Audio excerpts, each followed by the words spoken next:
At the beginning of June 2024, my friend Jaz, who owns a sawmill, dropped off a pile of wood for me. This pile of wood would become many, many projects, but one of the first ones that I did was a picnic table to give myself working area and a place to eat.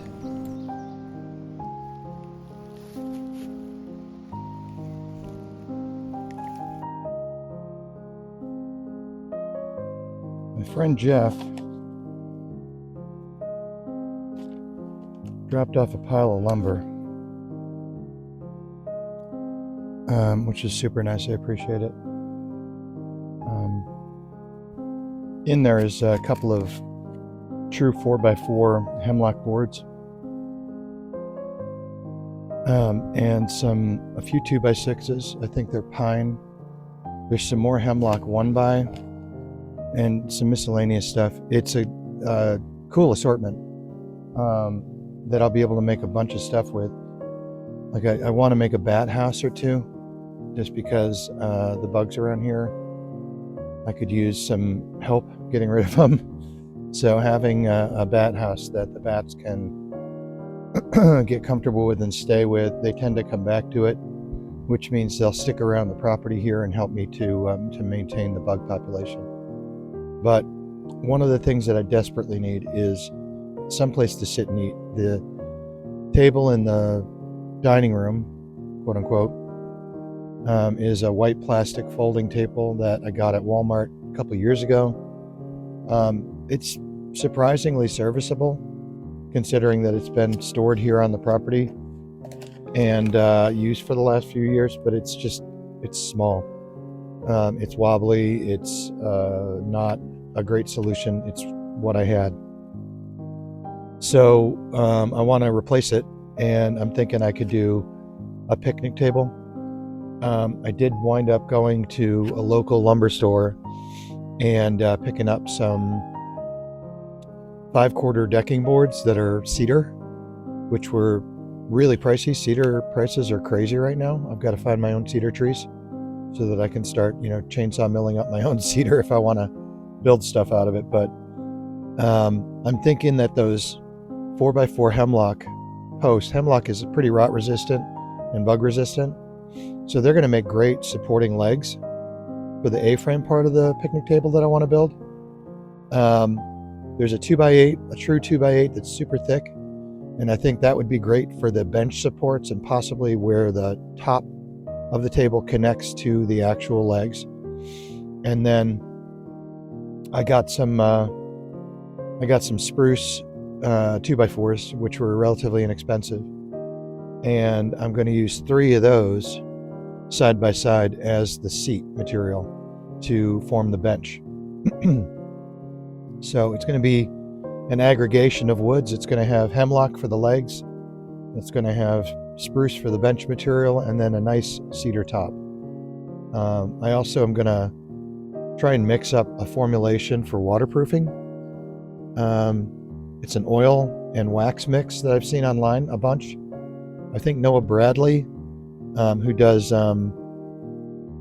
log cabins, is where I originally saw the formulation, but I've seen other people use it and they swear by it. It's a mixture of linseed oil, mineral spirits, and wax. Some people use beeswax. I have canning wax because that's what was available to me locally.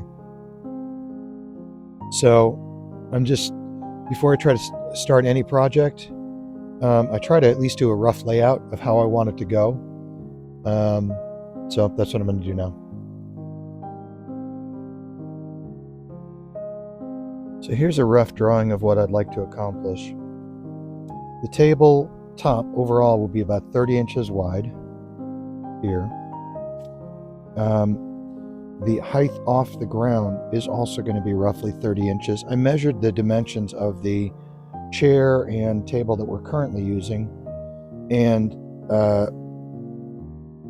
the width is not nearly as wide, but the height off the ground is about 30 inches, and that's actually a pretty good height for that area. These are the 4x4 hemlock supporting legs, and then the 2x8s, this not to scale, obviously, But just to give a rough idea, the 2x8s would be inset into the legs, as you can see here. So I'll notch that out, and then the seat brace will be pinned with 2 maple pins. I've got plenty of small maple saplings around here. I'll cut one down and whittle it down into pins. And the top brace will be pinned as well. Now, I'm not sure what kind of stability that's going to give it. I have construction screws, so I'll likely go behind on the inside of the table where you won't see it and drive a few heavy-duty construction screws in there just to make sure that it's solid. Same for the top, 1 construction screw on either side, possibly supported by a few 2.5 or 3 inch long decking screws just to hold everything solid so that it doesn't wiggle. The top is going to be, again, made out of cedar. I've got 5/4 inch decking boards, they're about 6 inches wide, a little bit less, but I'll be gapping in between them to let the water drain off. So I'm guessing that roughly we're going to have 6 inches per board. 5 boards gives me a 30-inch wide top. That'll be great. The table right now is 24 inches wide, and it's a little bit tight if you have more than one person, or if you're sitting on more than one side. So that's where I came up with my 30 inches there. I bought 12-foot boards and then had them cut in half at the lumber yard. So they're roughly 72 inches. They're probably going to wind up a little shorter than that when I'm done, just because I need to trim the ends. I'm going to probably route over the edges to make them smooth, sand everything down. So I'll lose a little bit there on all of these dimensions, but this is rough dimensions. And then the spruce 2x4s that I bought for the benches they were 10-foot 2x4s that I had them again cut in half. So they're 5 feet long, or 60 inches. They'll connect to this cross brace on the ends with a 3-inch lap. And because this is 60 inches and this is 72 inches, that gives me 12 inches. If I divide that by 2, I'll get an additional 6 inches on each end of table. And then I'm thinking that 3 inches in from that would be a good dimension for where the leg supports or the bench supports should go. So this is the rough idea of what it'll look like, minus the cross bracing. I'll have a cross brace that goes from the tabletop down to this bench support here, and then another one from that tabletop to the bench support on the other side. And that'll keep the table from racking back and forth this way. I think it's going to be a pretty solid table, and with the materials that I've got, once I clean them up, I think it's going to look really nice. So come along. The first step in any wood project at the property is to gather the materials and carry them up to my cut station. The cut station is next to the well because that's generally where I leave the generator. For a while, before the shower was completed, the generator would sit near the wellhead so that I had the quick access to power up the well pump and fill the water barrel for the shower, as well as the water barrels for the kitchen. Partway through the summer, I was able to get my second generator running, which gave me options, and I was able to station one down at the bottom of the hill and leave one by the well, so that I didn't have to carry all of my supplies up to the top of the hill here before I could start working. It was a lot more convenient once that was finished.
So this is the cut station.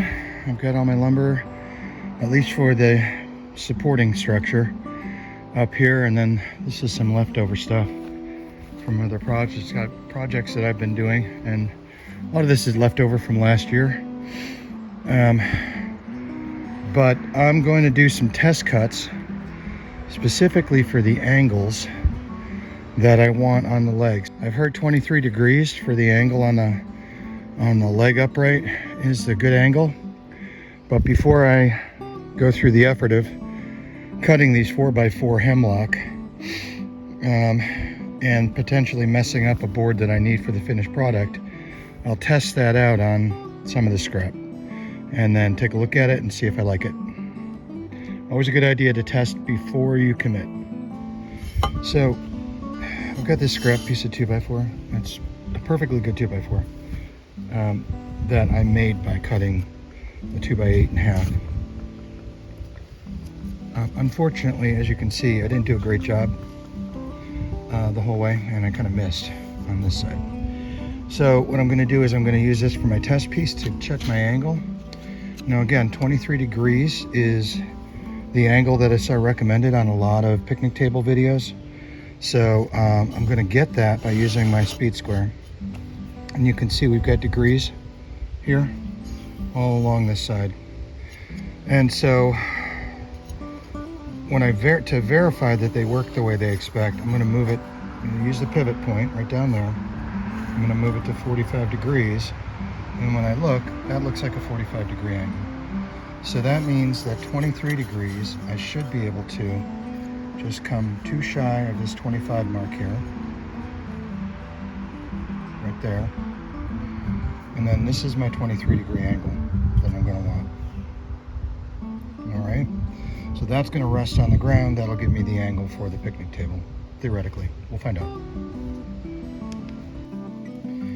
So at the beginning of this journey a month ago, I got up here, I started working on things, and I lost the magic pencil, this Pica pencil that I use. I don't know where I lost it. It must have fallen off of me when I was in the woods or something, but I lost it. So I had to go and order another one. Now, thankfully, I've got 2 of the refills for the actual marking material.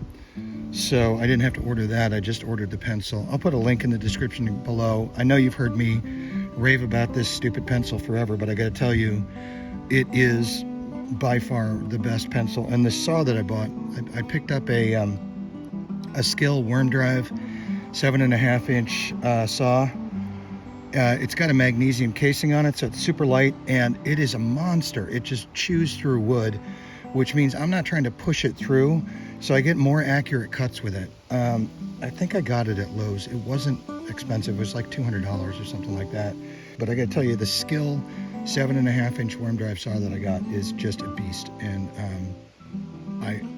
I can't use any other circular saw now because I'm spoiled. All right, I'm going to turn the generator on, and we'll make this cut, and then we'll take a look at it afterwards to see how accurate it looks.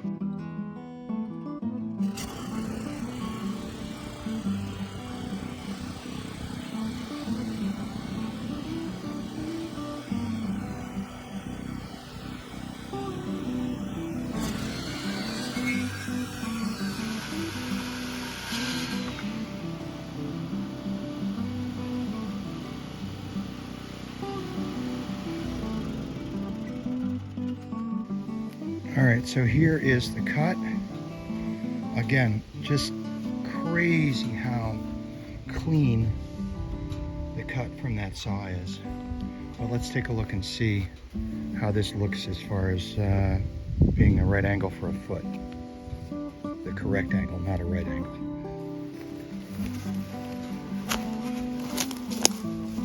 So rest on the ground like that.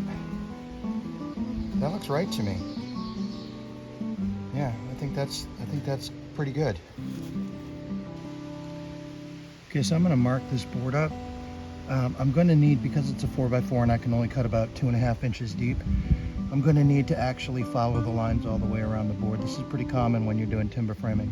You want to make sure that the line that goes in on one side comes out on the other side in the exact same place, so you get a nice square cut. Doesn't always work out. I've got limited tools here, so I'll see what I can do.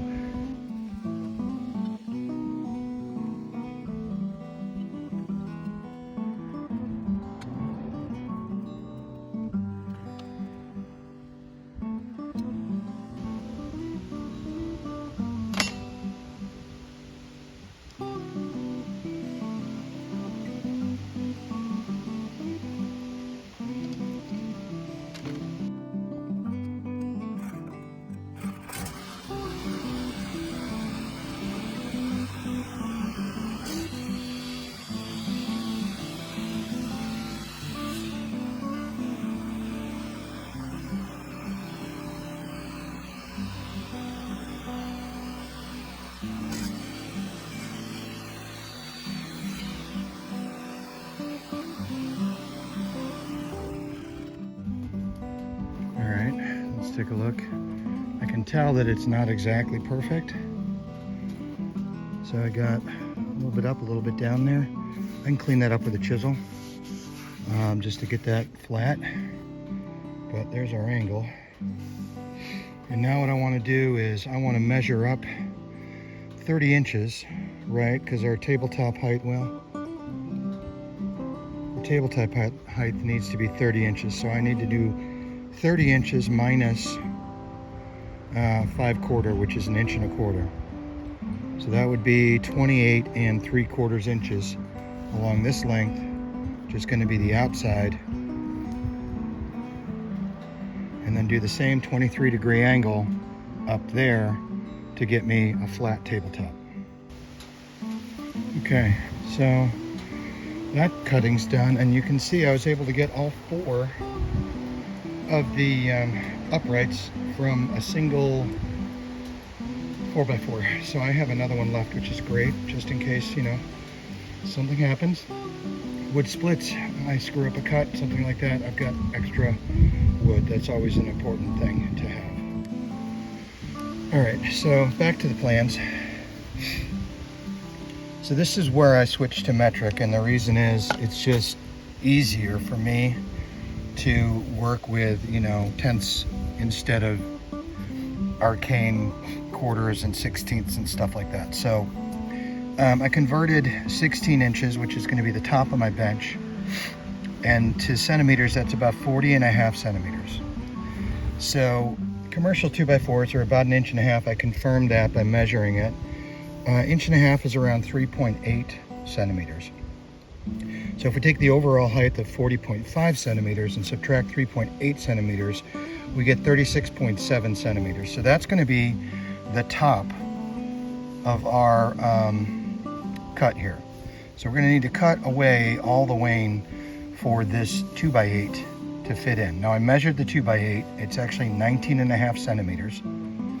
So if I take that 36.7 and then subtract 19.5 from it, I get 17.2. So that's going to be the bottom of our cut. So I'm going to be clearing an area deep enough for the 2x8 to rest in here. That is going to be 19.5 centimeters. It's going to start at 36.7 centimeters, and it's going to end at 19.5 centimeters. Excuse me, it's going to start at 19.5 centimeters, and it's going to end at 36.7 centimeters, with 40.5 centimeters being the top of the 2x4s that are resting on this piece. Now I need to get the overall length of this, which means I'll need to lay this out and figure out how wide I want this to be. This is going to be 30 inches, so this piece needs to be probably 30 inches as well, maybe 28 inches to give me a little bit of a gap on either side, maybe 26 inches to give me a 2-inch gap on either side for the tabletop. And that's going to determine the top width, which will determine the bottom width, which will determine the width of this, because I need 12 inches for the 3 2x4s with gaps on each side. Okay, so first miscalculation. I did the cuts for the supports for the tabletop. They're at 26 inches. That should give me 2 inches on either side for the 30-inch tabletop. That's fine. The problem comes in. The problem comes in here. I wanted it to be 30 inches off the ground, not accounting, I didn't account for the slope. So this is actually only going to be, if I measure from there to here, we're at 27 inches, which means we're 3 inches shorter. That's not the end of the world. The real important part is the distance between the tabletop and the top of the bench, which I can maintain that consistent scope, right? So I had it at 16 inches off the bench top, or the top of the bench at 16 inches off the ground. Well, I'm 3 inches short, which means I need to drop the bench top 3 inches, which would be 13 inches to the top of it, subtract 1.5 inches, that would be 11.5 inches from the ground to the top of the support. So I can still do that. We'll be sitting a little low. You can stretch your legs out, whatever. Or I could recut these to gain an additional 3 inches, which I don't think is worthwhile. So that's where we're at. I'm going to start my mark outs here at 11.5 inches. First, what I need to do is, I've got these squared up with the edge of the deck, right? So I'm going to make sure that these are perfectly square and sitting at the same angle.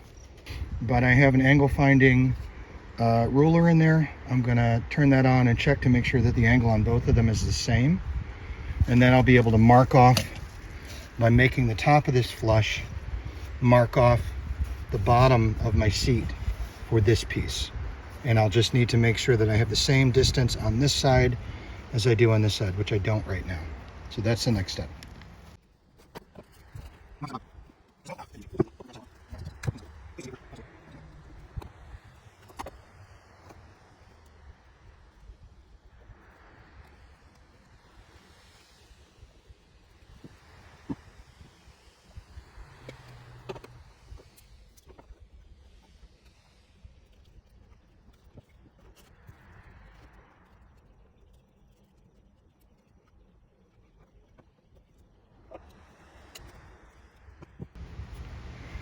Okay, so I have this angle finding measuring stick from, I think I got this from Taylor Tool Works. Yeah, there it is, Tay Tools. I've mentioned them before. It's where I buy my that Cubitron sandpaper from, because they have such good deals on it. This is kind of nice to have. Like if you have like an odd angle. Now, realistically, if I cut this properly at 23 degrees and this is a 90-degree angle that we're measuring, this should be 67 degrees or thereabouts. So let's see how close I got. Okay, so it's hard to read, but if you can see that, it's at 67.5. So now I just need to make sure that the other leg is also at a 67.5 angle, and that will make the top brace square at the top and tie them together. Okay, so now I have this one also at a, hard to read, 67.5 degree angle, which means I can safely mark the top of my cuts here. That'll give me the line, and then I need to measure down. I think I'm gonna leave this a little bit proud, maybe, I don't know, 1/2 inch proud of the surface, because that's a thick board. It's kind of an unusual size. It's not a 2x4, it's like a 5 inches wide and 2 1/4 inches thick. So I'm just going to leave it about a 1/2 inch proud. And then that will give me the measurement for the other one. Once I get this cut, then I can use this as the template for the other side. Okay, we're back here. This is the part that I need to clear. Let the camera settle down. This is the part that I need to clear right here. Now, I could measure this board that I need to have sit in there and then mark that depth down. What I'm going to do though, I'm just going to use this board to set the depth of my blade on my saw. I know I can go completely through it, so I'm going to edge it over a little bit. I'll drop the saw blade down till it hits the top of this board, and then I'll ease it back by that 1/2 inch or so that I want to leave proud of the surface. And that way I know, and I'll lock it in. And then I know I have an accurate cut, and I'll clear most of this and finish it with a chisel. So that's what I'm going to do now. I hogged out the area that I want to clear down to the depth that I want to clear it using the circular saw. Now I'll just bang these out, clean it up with a chisel. But first what I'm going to do is, whenever you're doing this type of work, it's always good to just do each step. So I'm going to do the other set of legs, get it to this stage, and then we'll progress to the next stage. Okay, so here is the first side piece. You can see I've got pretty consistent depth on that and pretty consistent width on that. I kind of like that. I wish the legs were longer, but I might change my plan out where I was going to use a 2x8 for the seat bracing because of the strength. I may change that for a 2x6. And the reason is I have 2x6s here. And I think from a scale perspective and aesthetic, that the 2x6 is going to look better. 2x8 is probably going to be way too wide and chunky. 2x6 is still plenty strong. I just wanted the additional weight bearing of the 2x8, but you know, my deck is supported by 2x6s, so I think the 2x6 will be plenty strong, especially if it's sitting on a ledge and it's embedded in there, and it's just gonna be less chunky, so I think it'll look good. So our side and the top braces are done. So now we need to figure out, this is the 2x6 I'm going to use for my seat bracing. So I need to figure out how far down that needs to go. Understanding that the distance between the top of the table and the top of the bench is important. Between the bottom of the bench and the ground is not quite as important. So let's check the plans. So in the plan, the total overall height was 30 inches. We know that that's off. It's going to be about maybe 28.5 inches, because I believe it's 27 inches from here. But the distance between the top of the seat and the bottom of the foot is 16 inches. So if we take 30 inches and we subtract 16 inches, that gets us a 14-inch difference. So it's 14 inches from the tabletop to the top of the bench. We need to add 1.5 inches for the 2x4s. So that's 15.5 inches. And then we need to subtract 1.25 inches. So really, we're looking at 14.25 inches. As I said, stubby little legs. It would have been worse with the 2x8. But I'm going to have to, it's right at the edge of the deck. Unfortunately, here's the layout that we're talking about here. With the distance between here should be plenty to get legs through. And then you'll be a little low to the ground, but that's okay. Cooper is very interested in everything today. Mostly horses for the Amish. So I've marked these several times, as you can see. But I'm pretty confident in the layout now. So I'm going to make my cuts. I'm going to knock out the wane. I'm going to do it exactly the same way I did with the other ones. I'm going to take this board over. I'm going to set my blade depth based on that. And with the amount of volume that we have here, I think I'm going to go full depth on this and do this flush. Just to give it that much additional support. It's only going to hang out 12 inches from the side. So I'm not really concerned about this being structurally sound, but I think just that added additional 1/4 inch or whatever, 1/3 inch that I have here isn't unnecessary for the 2x6. This is a much thicker board, so I wanted to give it a little bit of a reveal. This one I'm going to sink in so that it's flush, and we'll see how it goes. I'll bring you back then. Okay, so I have got the cross piece for the seat support hogged out on both of these. I found one that I like the spacing, and then I literally hogged it out and then used that to duplicate to the other 3 pieces, inverting it as appropriate so that it will match up. So when the seat supports are like that, you can see the bench will be straight across, and the same over there. So now I need to knock this out, chisel it flat, test the fit for the 2x6. Then I can get a measurement 12 inches to the outside of that to set my actual width for the seat support. So I'm doing a lot of this by feel. I find that if I make plans and do all the measurements and then I go to put it together and I've mismeasured something. So it's just easier to get one working and then match it on the other one and then just set everything up and see it like all match. So that's the next step.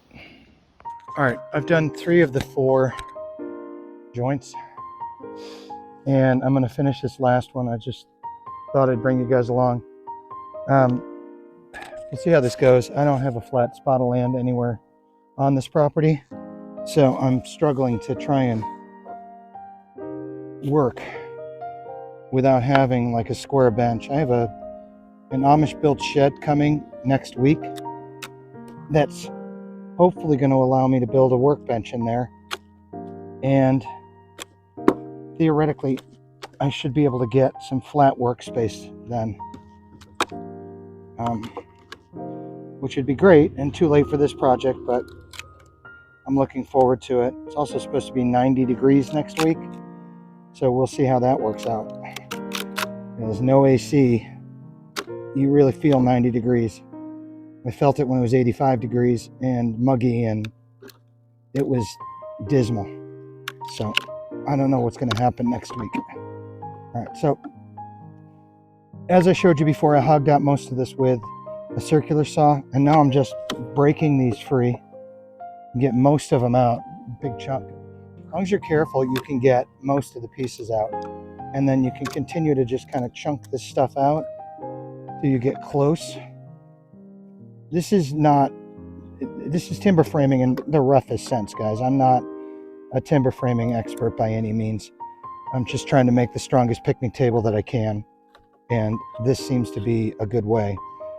If you are really into timber framing or you're interested, I would recommend the Shelter Institute. They have a YouTube page. They're a timber framing school. And then trying to remember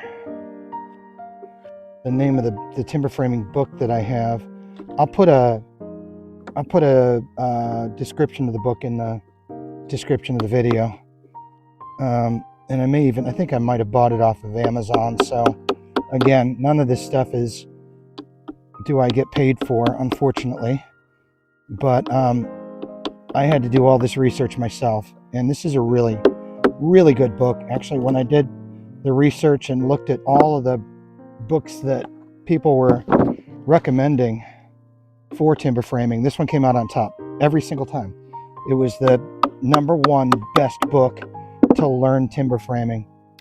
It also comes with a complete set of instructions on how to build your own, like, I think 10 by 16 timber frame shed, which I had dreams of doing that, but and you can size it however you want. You can make it 10 by 12 or 16 by 16, whatever you want to do. It has to be in increments of 8, I believe, just because of the way the framing members go, or the bents. But anyway, I thought about that, but as you can see, I am not a timber framing expert, and I desperately need a shed. My tools are all sitting out. They're in waterproof containers, but my chainsaws are on my deck, and they're like just getting in the way. I need some place to put this stuff where it's going to be out of the weather, that I can keep it organized. And also having like a covered work area would be pleasant, which I have not had ever on this property. I do everything, as you see, on a pile of wood in the middle of my driveway, or elsewhere. And that's as good. I mean, you can, what they call pair. I don't know if you can see this on the video, but you lay the chisel flat and then you go across to try and get down to the level of the bottom of the cuts, which is the depth of the board that I'm going to be using in there. Again, I set the depth on my saw using the actual piece of wood that I'm going to be using in the hole. So I didn't have to guess as to how deep I needed to go. It literally is the depth of the piece. So ideally, I would clean these all down until all these little score marks are missing and gone. I'm okay if it sits a little proud. I can also, I think the piece of board that's going in here is spruce, so it'll compress a little bit. And so that's it. That's the entirety of the pieces. I've got a little more work here. You can see on here, didn't get down to the level of the marks. So I'm going to clean that up a little bit. So that sits flat in there. I got to be careful with this hemlock because it chips out very easily. So if I go too hard on it, I'll wind up going too deep, and I don't want to do that. So I'm going to call that one good. I'm going to do a little more work on this here. I don't know if you can see that, but I have a few of those score lines.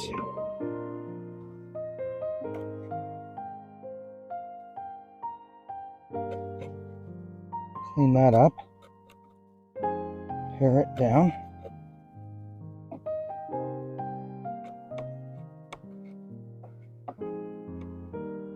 And just do some stop cuts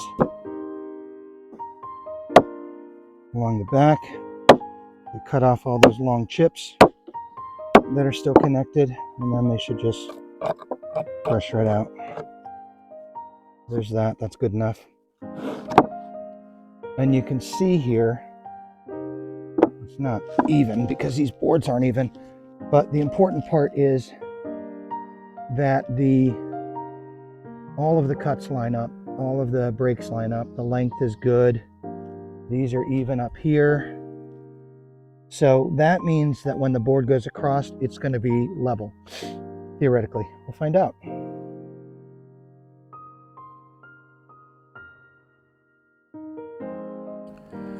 With the completion of the timber framing portion of this project, the hardest work was done. The boards seemed to be sitting down in nicely.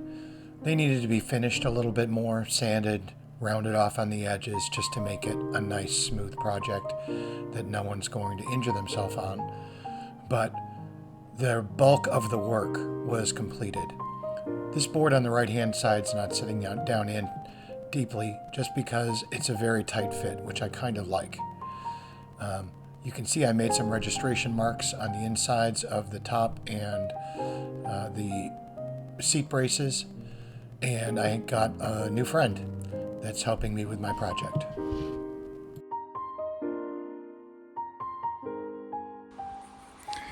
Okay, so you can see on this one, sorry for my shadow, I marked the holes for where I'm gonna put the pegs in. Tried to keep them consistent so it looks semi-professional. And then just a single peg at the top. That'll be roughly the size of the holes for the pegs. So this is just a centering mark. So now I've got to lift this up on some just scrap lumber to get it up off the deck so I don't drill through my deck. And then do the plunge drilling through to make sure I'm not going to do any draw pulling like I did on the desk. I'm just going to straight up drill it because I'm going to, like I said, I'll have some backing screws to hold this stuff together. So I'm going to get to that now. Okay, so before I go any farther, one of the things I did to prep to make sure that this is going to work out is I measured from this point here across to that point. And then I also measured from that point there across to this point. And if this is all square, they should be the exact same measurement. And it wasn't. So I pushed this over a little bit, and did the measurement again. It was only off by a little bit. It probably wouldn't even have been noticeable. But I got this measurement now matching 100%.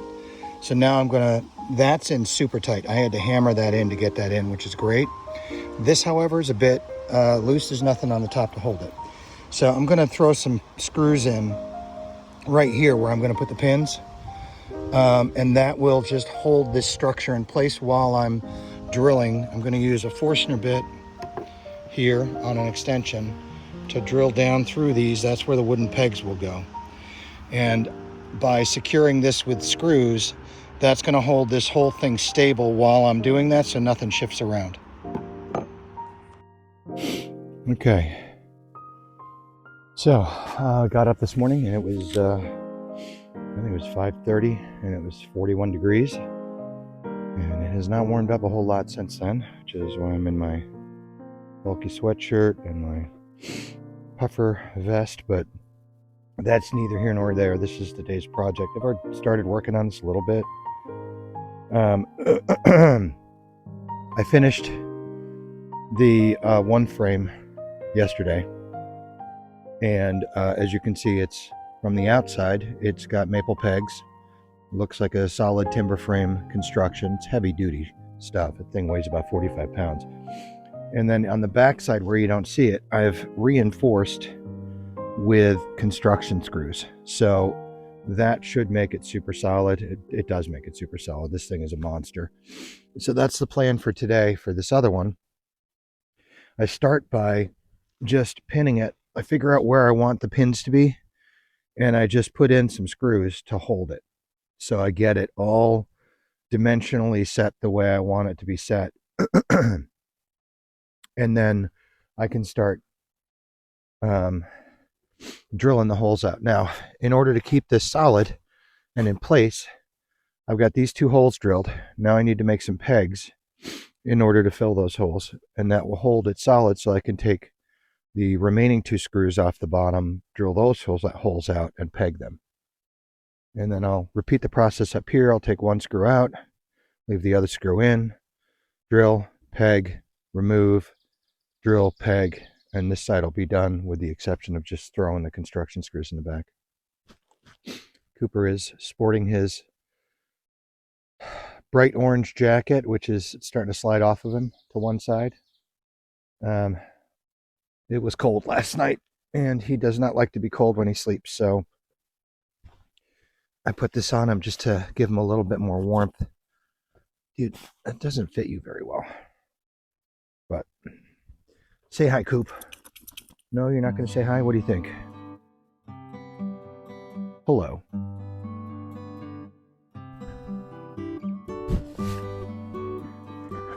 Come over here, please. Sit down. Sit. Thank you. Stay there.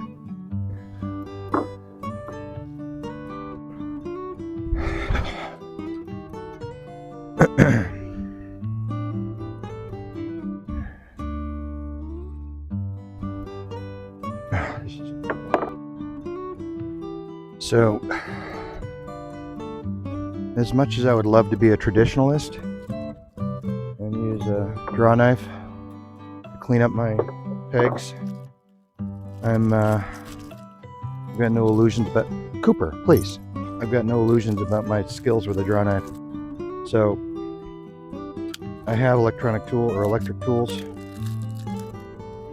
and this one is specifically made for clearing up edges and whatnot in wood. So if I have a tool, why not use it? Now, if I could put this on properly. There we go. And let's see if this does a better job of getting the knobs off of this thing. The problem is this is the right diameter, but these knobs are just in the way. So if I leave them on there and don't clean them up a little bit, they're just going to destroy that hole that I so cleanly cut. So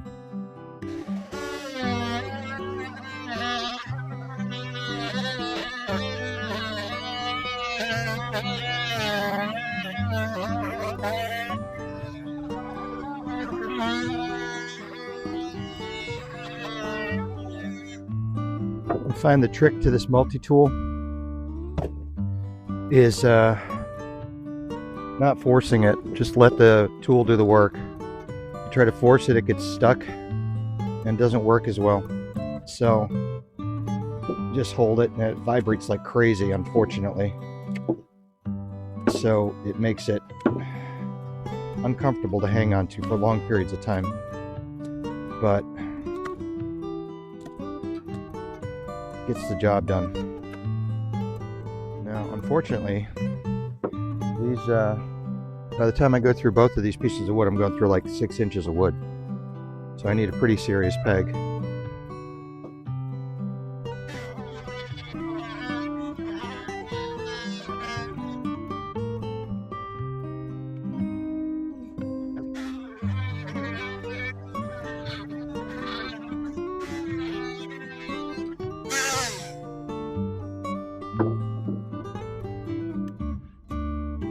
I gotta tell you, just if you're buying any kind of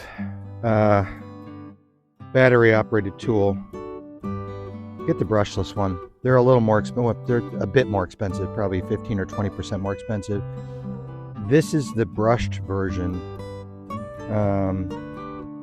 of this multi-tool, and it eats through batteries like crazy. And then eventually I'm going to have to replace the brushes in it. So you save a little bit up front, but what you waste in battery power as well as maintenance costs down the road, you're just better off buying the brushless version. I wish I'd known that before I bought that.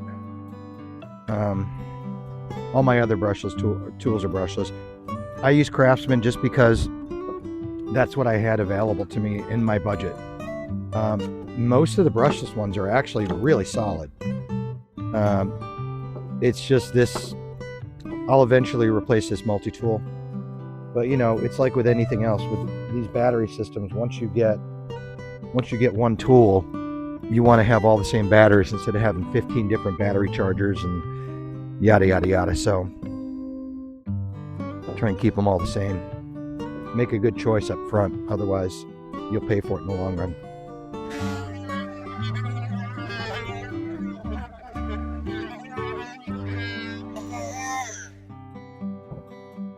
Okay, I think we've got just about enough for 2 pegs here. I should probably, as long as I'm doing this, I just keep going and clean up the rest of it so that I have all the pegs ready. Although I don't know that this is gonna have enough wood in it to do all the pegs for all the holes I've got. 6 overall. This is about what it would need for 2 pegs. Now they're going to be a little long. I want that pressure fit, and then I'll saw them off to get the flush cut. Yeah, I'm gonna keep going up until maybe about here.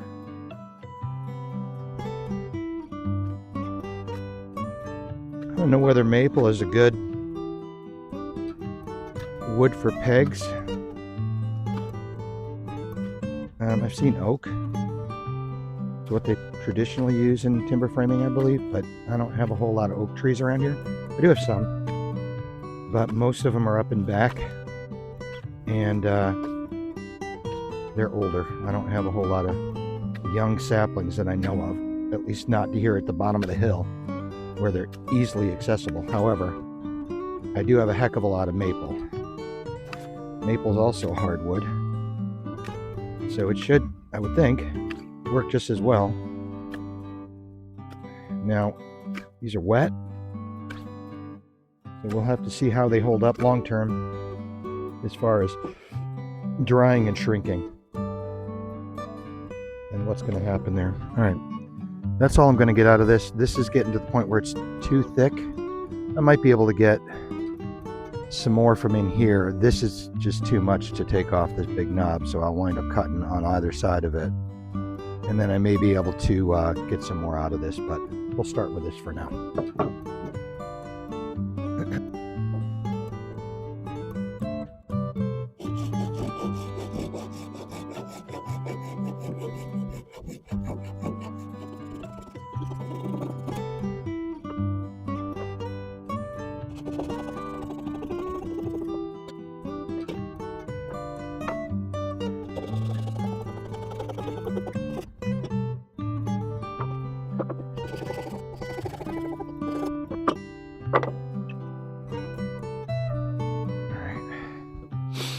It's not necessary, but it makes it a heck of a lot easier if you put a chamfer on the end here just to get it started through the hole. And that way you're not like banging against the sides of the hole the entire way in. has a chance to get through. And then I also try to knock down the bigger lumps that are going to get in the way. Do that one, we'll do this one. Get loud, dude.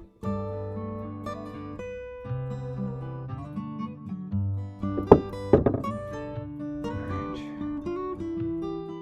So when I drill these, you'll see I put a backstop on of regular wood just to keep the back of the wood that I'm drilling through from blowing out. This peg is going to be tight.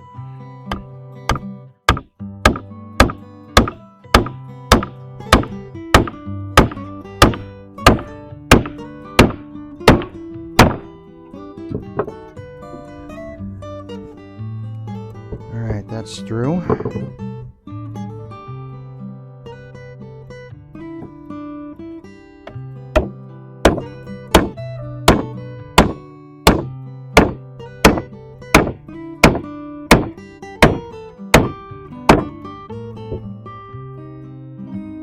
And that's through. I'm gonna knock it down in just a little bit more. Yeah. It gets to the point where it's stuck and it's just not going to go in anymore. And then you start to get it splitting out, but that's okay. All right. So now that those two are pegged, now I can start taking each of these out one at a time, drilling it, replacing it with a peg, moving to the next one. So I'll do one of those, and then it's a bunch of lather, rinse, repeat.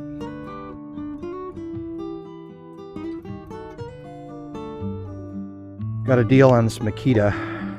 And I gotta tell you, these Makita battery-powered tools, they're beastly. These are professional level tools where the craftsmen are kind of like, not even prosumer, just consumer tools. So if I could have done it over again, I'd get all Makita tools battery powered, just because the batteries last forever. They go through anything, but they're also like twice as expensive. So I will gradually replace my lesser tools with more expensive tools, but that's not in the budget right now. I gotta focus on getting this place ready to live. And one of the things that I need to do is to have some place that's comfortable to sit and eat dinner, hence the picnic table. Alright, so now that's over the board to keep the back from blowing out, and it's just a matter of drilling it out.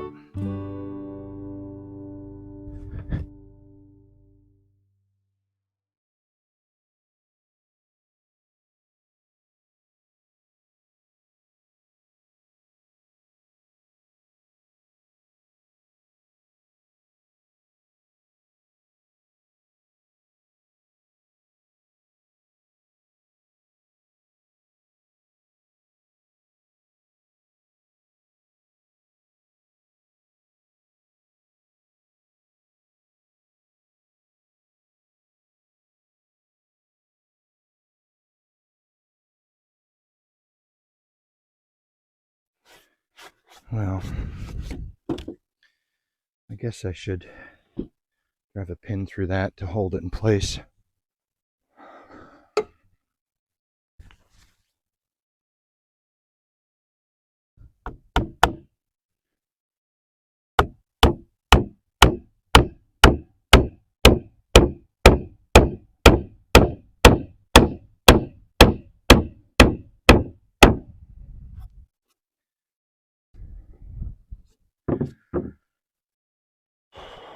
Alright, last one on the bottom supports, and then it's on to the top. Let's just double check. Made a mark here. Good, they're still on the marks.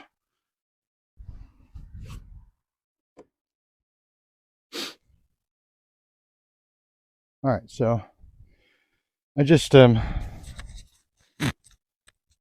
whittled this peg down a little bit to make it a little thinner around the diameter, and then I tapered the end. And now we should be able to get it in here without too much trouble. I don't know if you can If you can see that at all.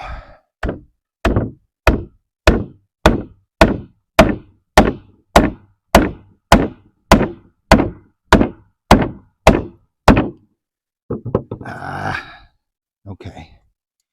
It did come through on the other side, just barely. I'll show you what the back side looks like here.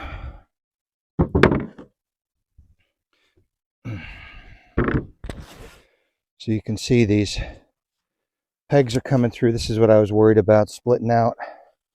A little bit over here too. I can clean that up with a knife.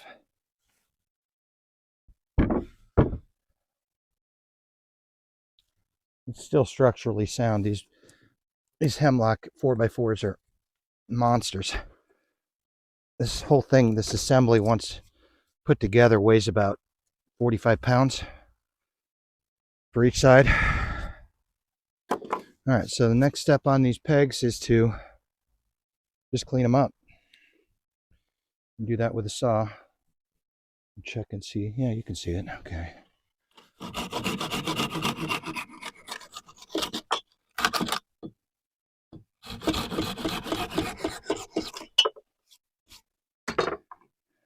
Sometimes you get these little ragged ends and just nip those off. This might split a little bit. Looks like I got a split started there. I'll have to see if I can find some glue and clean that up.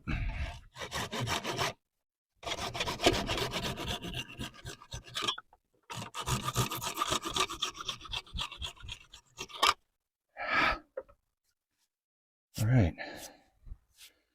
One side. We'll do the other side. Finish up these pegs.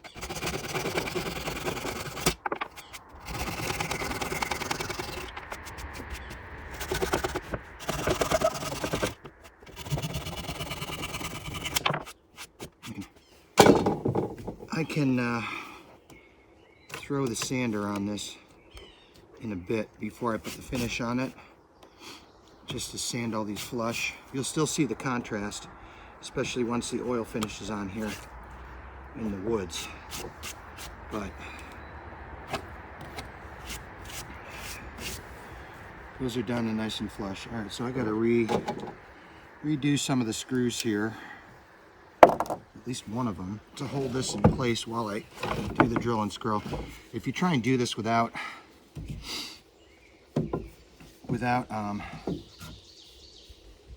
having the screws to hold it in place, it slips around, and unfortunately that means things get off kilter.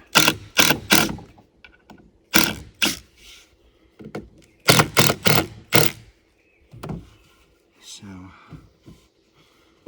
this just has to be even on each side. So let's get my tape.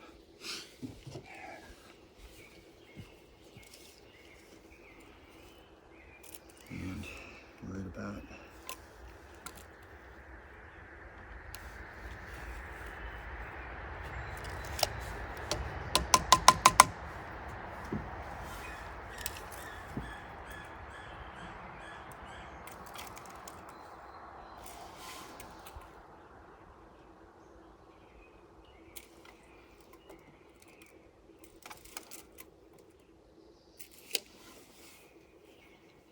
right.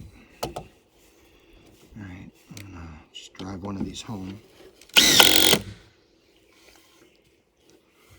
should take this one out because we're gonna start screwing.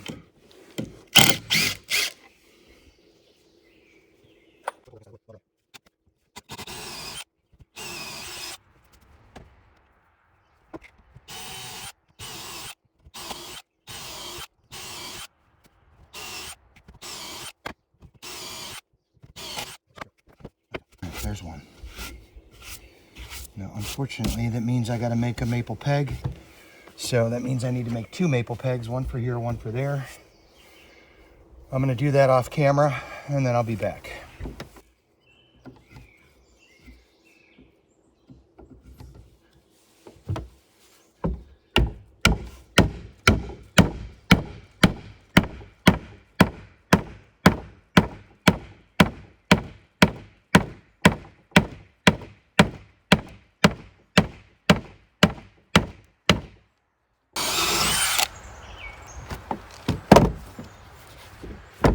through.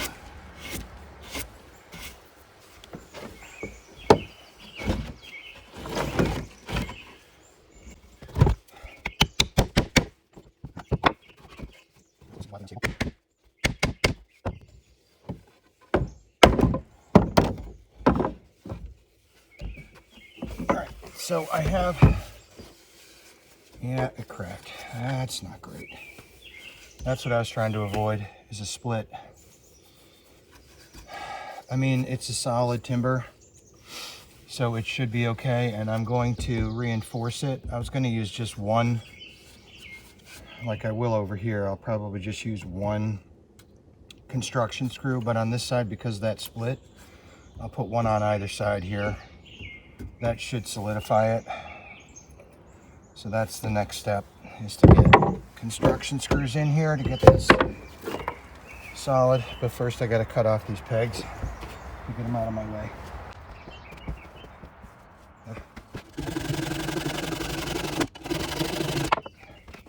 And also, my construction screws also goes down. This push the pieces apart. I would normally round the hammer, but because the fragility of this wood, I'm like, right down center. And that's in the center of that thing. That's the strongest piece of wood you can get, and still it cracked. So I guess I used just a little bit too big a peg. That's the unfortunate thing you gotta be careful with. Alright, so let me get this braced up solid and square.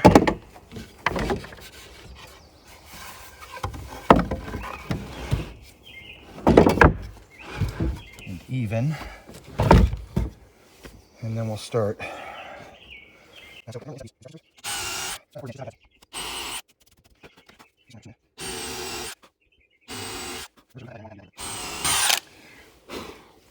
This thing is going to basically get put in place and then never move.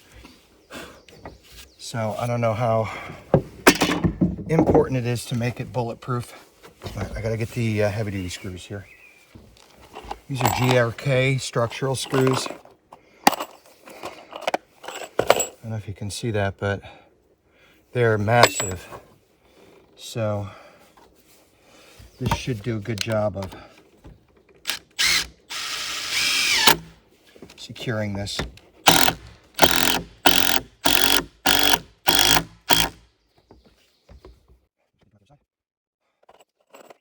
also helps to expand it off. I cut myself with that Japanese full size today. Right. I think it's so together, it doesn't break.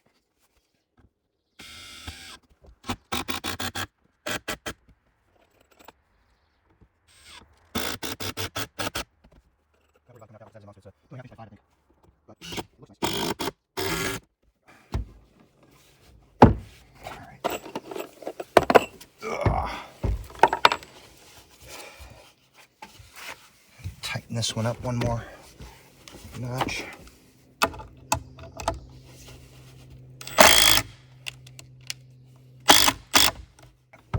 So there's that. Now you can see, hopefully, that this one isn't super tight. This one tightened right up. So that is solid now. And now I've got the two ends of my picnic table all.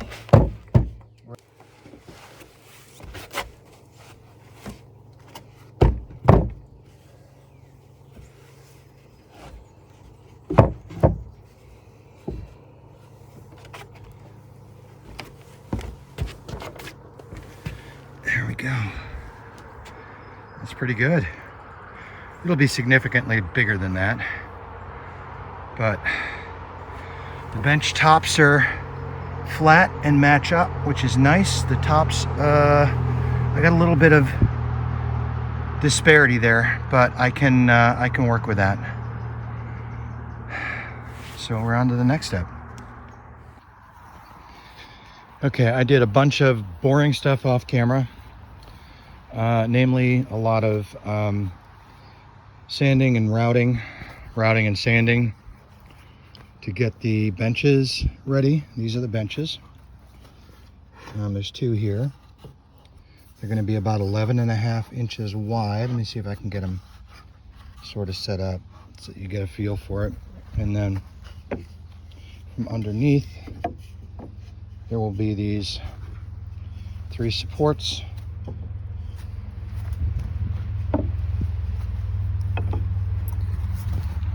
So they'll sit like that, roughly like that.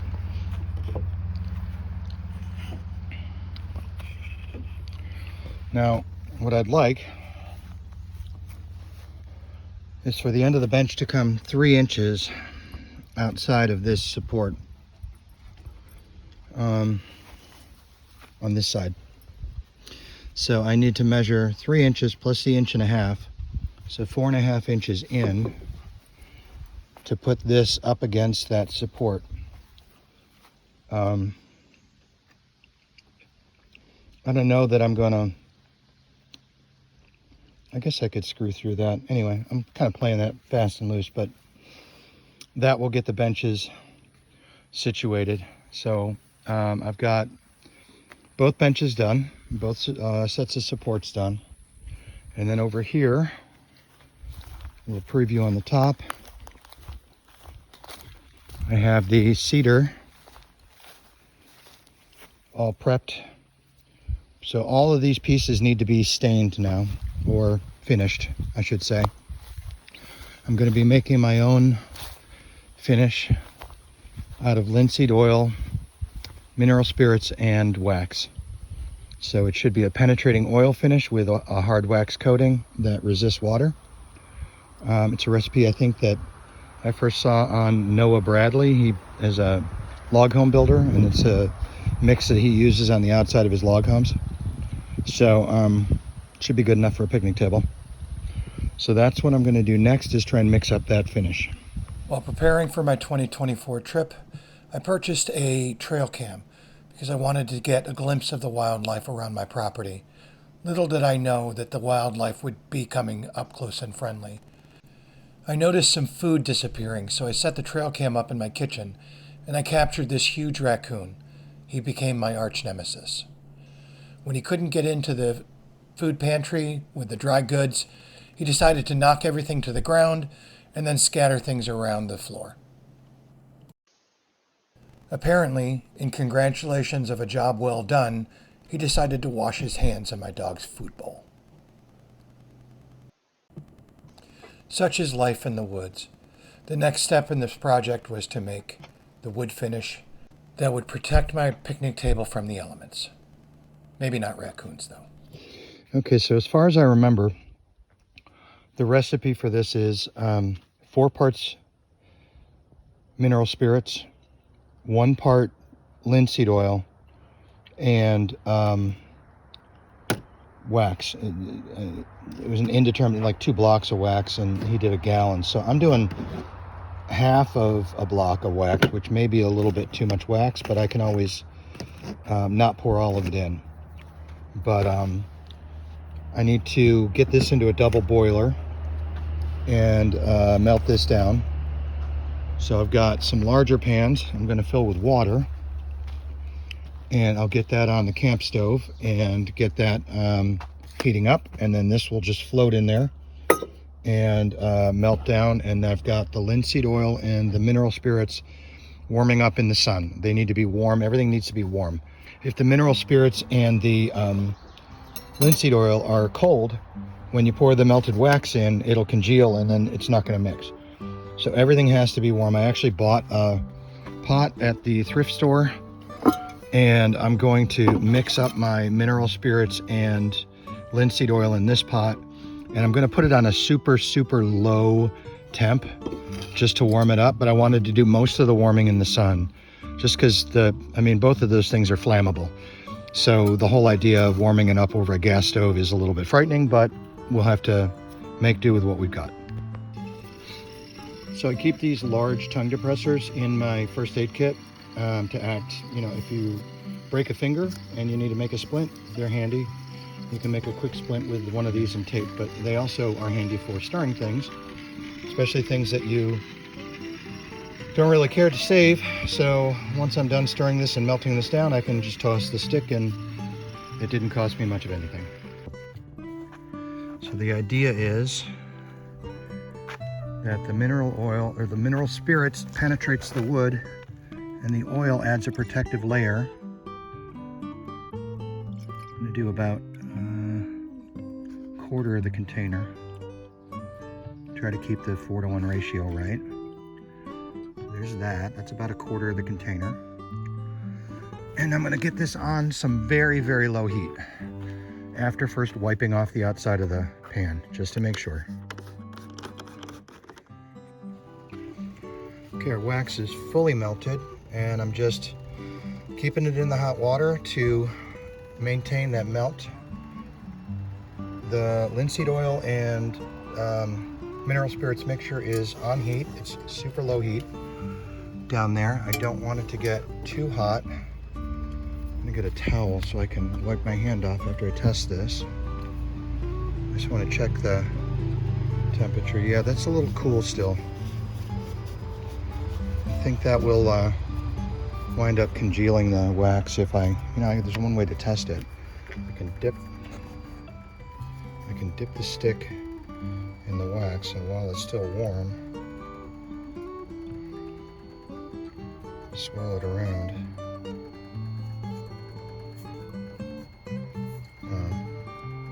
It's hard to tell. I'm going to keep mixing, swirling this around though, just to keep it moving so I don't get any hot spots.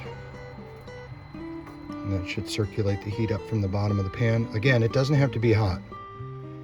I just need to keep it warm enough that I can melt the wax into it. And now that I think about it, there's some wax on there. When that wax starts to melt off the stick, this should be a good temperature for me to pour the hot wax in. So I'm just going to keep stirring and checking and stirring and checking to see how we're doing. Still a little bit waxy.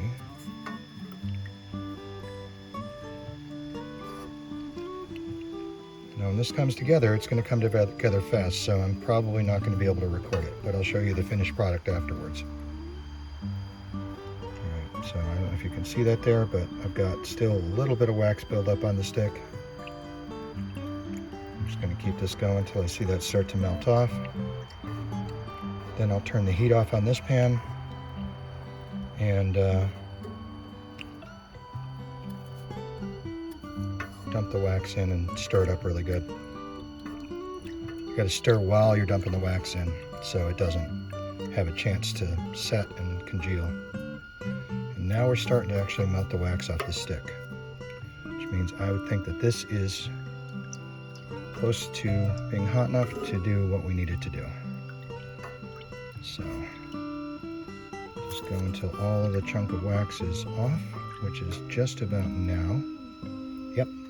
So I'm going to turn the heat off on this pan, and then I'm going to mix it in. I'll see you later. Okay, so all of our wax is out of the pan. It melted in nicely into the mineral spirit and linseed oil. I don't want to keep saying mineral oil. Mineral spirit and linseed oil mixture. Let's take it into the sun and see if we can see any little cloudy streaks where the wax didn't mix. No, it's perfect. Perfectly mixed. I'll bring you over into the sun so you can see it. It's got kind of a golden color to it. It'll be interesting to see what it looks like on the wood and whether it affects the actual color. It's supposed to actually work really well to bring out the grain of the wood. So the next step, I'm going to put this back on the warm stove. No fire under it, just the metal grate is warm. And I'm going to leave that there. I'll turn the water off for the double boil and let that cool down a little bit, and then I will bring all my wood over to the area that I am going to be applying this. We'll see you there. All right, so I have my paint station set up here.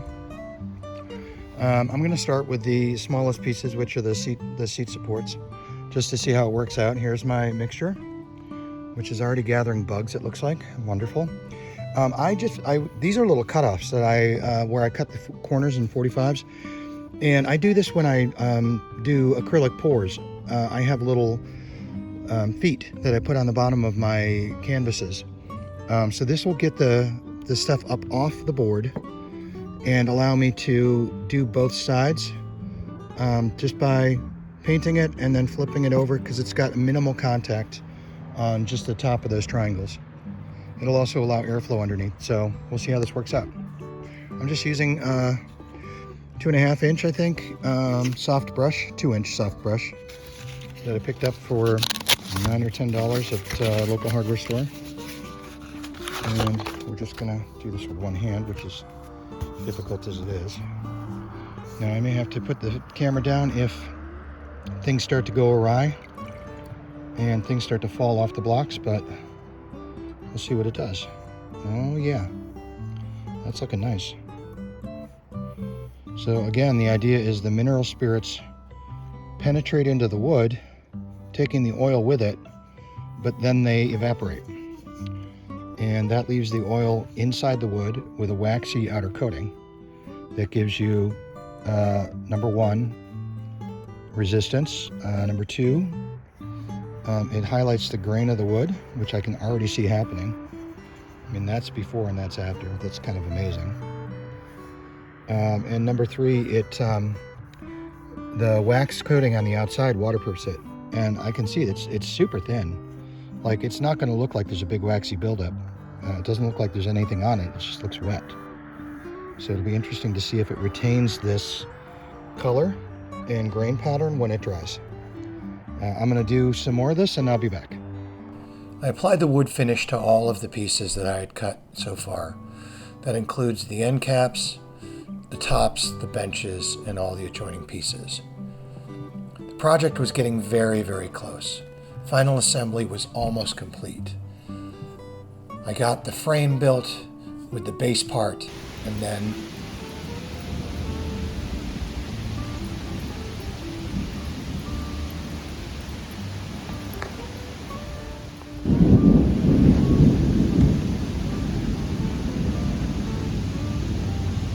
a massive rainstorm struck the North Country.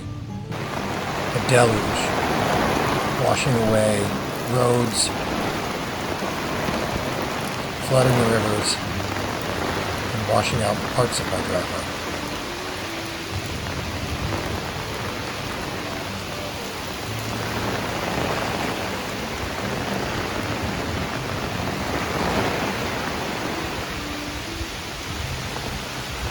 After days of hot, sunny weather, we finally get some rain. Time will tell if this actually cools it down. Good news, the water absolutely beads up as it should on that oil finish that I made. Perfect. Rainy days don't last forever though, and this one, like every one in the past, finally ended. And I was able to complete the final assembly of the picnic table. All right, the picnic table is finished. I know I jumped around a lot. There was a lot of sanding and routing and staining with that oil stain. I think I showed you parts of each of those steps. So I didn't see the need to record everything. Plus it's been hot here this week. And last week. We're in a heat wave right now. It's supposed to be 84 or 85 today. This is not normal weather for this time of year. Ordinarily, you don't see these kinds of hot days until August. But this is the finished picnic table. It is solid. The one thing I didn't show you is I did some bracing here, just some diagonal bracing. I didn't do the best job of getting the angle right, but it is solid enough that it does not rack at all, and it does not wiggle at all. And it weighs about 90 pounds. All told, the hemlock legs really add a lot of structural strength, but they also add a lot of weight. So that is the completion of the timber frame picnic table. All of the screws, I don't know if you can see, so there's the pegs. All of the screws are hidden. So I came up through the bottom of the bracing boards into the seat boards. Did the same thing with the tabletop for the braces on the tabletop.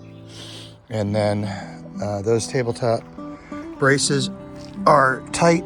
They were measured to fit exactly between the uprights. And then I went up through them at a 45 into the leg and then also into the tabletop again to lock everything in place.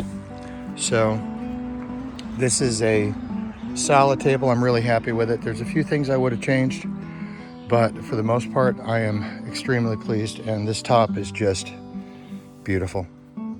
So, a couple of glamour shots here. Thanks for coming along on this journey with me. If you'd like to see more of my projects, like and subscribe so you get notifications when new videos are posted. Thanks again.